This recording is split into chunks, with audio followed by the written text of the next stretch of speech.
Direct hiring has been expanded to more jobs, which means more opportunities for you. This is due to an AI talent surge. But it's not just artificial intelligence jobs. Because if we type in artificial intelligence in usajobs.gov, 48 jobs come up, but only one is labeled as an AI job, and that's with the CIA. The rest of the jobs are listed as data scientists, computer scientists, and other different job titles. Direct hire is a hiring authority used in order to fill a position when there's a shortage of workers or a critical need. It does this by expediting the hiring. So everything is supposed to move quicker. It also does not recognize veterans' preference. Veterans do not receive preference when competing for these type of jobs. There's a new memo that has authorized direct hiring for IT specialists, computer scientists, engineers that are working on AI. But it's just not them, because it has also been expanded to many management and program analysts that support the AI implementation. And these are people that are in the 0343 job series. And what you have to understand about this job series, it is heavily administrative. Yeah, they want you to have experience reviewing and analyzing data within databases, taking that information out, putting it on a report, putting it in an email, sending it off, perhaps presenting it to inform management or leadership what that data means. You might not know how your past experience and skills and abilities, how it would line up with this job series, but you would be surprised how many people I talk to that are eligible and qualified for a lot of 0343 jobs, and they don't even know it. And it's not just direct hire that's being used in this effort. They're also expanding Schedule A. Schedule A is when you have a disability, physical, mental, psychiatric.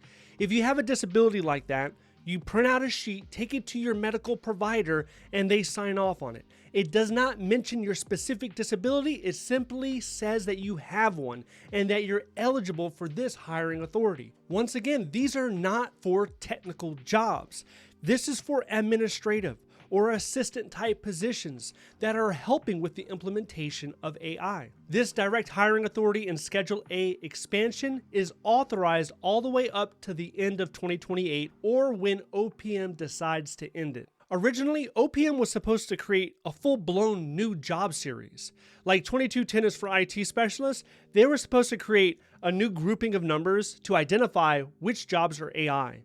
But they did an internal study and realized they don't want to do that. And one of the reasons they don't want to do that, I think, is because later down the line, when SSR becomes an option, the special salary rate, they do not want to make it exclusive. Now, one of the reasons the DOD recently gave for not giving 2210s SSR is because once 2210s reach the management level, once they become a director or an assistant director, they become 0301s. And that's true for many job series. Once you hit the leadership ranks, sometimes your job series has to change. You have to apply for these new positions, but you're no longer going to be working on technical issues. You're now working more on managerial issues. So they recognize it's not just one job series doing all of this AI implementation. It's numerous job series. You can go through today and look through, you'll find 0343s that have AI within their duties and work descriptions. Remember that CIA artificial intelligence position we were talking about? That's listed in the 0802 job series. The 0800 job series is largely considered the engineer family. So if you have an engineering background, an engineering degree, that's where you would find your opportunities. But then look, take a look at this one. This is for a computer scientist, and this one is listed in the 1550 job series. Then we have an AI position in the 0343 job series. This is what we were talking about earlier. In this analyst position, you'll see that it's heavily focused on coordination, coordinating with other subject matter experts, having assessments, creating reports, acting in a supporting role to the actual implementation that is going on. In addition to those efforts, they'll be using pooled hiring across agencies as well. This pooled hiring effort, this came out earlier this year, where essentially federal agencies, they will be sharing certs. So when you are best qualified, your name comes up on a certification to hire and they can share it with the hiring managers. If you apply for a job at the EPA, Department of Justice, whatever federal agency, and you're found best qualified as a program analyst or whatever position, let's say it's AI in this case, they can take that certification with your permission and they'll share it across all the agencies. And who needs the most AI right now?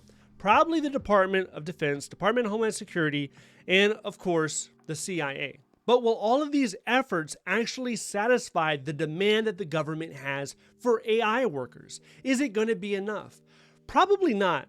If you look at the private sector right now, what are they paying their AI specialists, their AI programmers? How much are they making in salary? A quick search shows that AI workers, they earn an average of $150,000 a year right now. For a government job to match that salary, a person would have to come in as a GS-14 or a GS-15.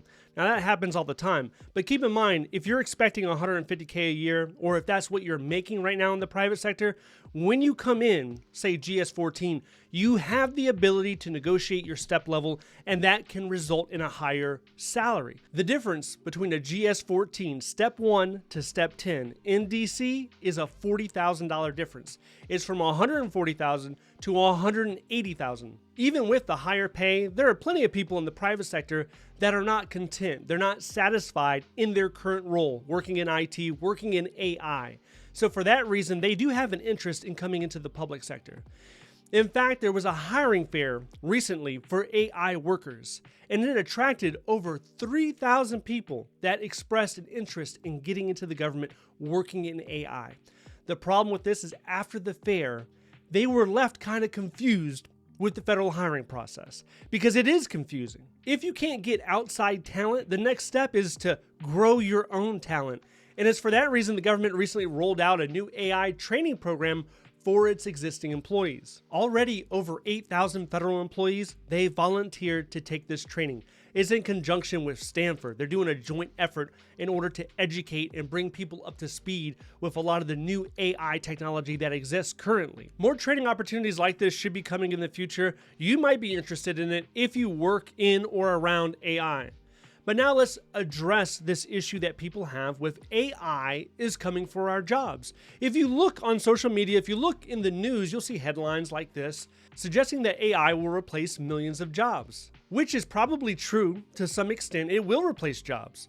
Boring, repetitive, mundane type jobs, they will be replaced. It's probably some administrative type jobs. But in the same token, it's going to create jobs. These same things were said when cars replaced horses. People were wondering what's going to happen to the people that make the horseshoe. Or when elevators came about, what's going to happen to the doorman? Are we going to lose that? They're losing jobs. The telephone switch operator, when they were switching the telephones, they lost their job. As technology has increased, it has displaced workers, but it also has created jobs. If you are interested in getting a federal government job, it is important to understand the steps in the hiring process. As I mentioned previously, the hiring process can be a little confusing, right? Not necessarily intuitive. It's not friendly. So if you want to understand exactly what is in store for you, if you are pursuing a government job or maybe your next government job, then I want you to watch this video next. If you would like to see more videos like this, please click like and subscribe. Thank you so much for watching. I'll see you in the next one.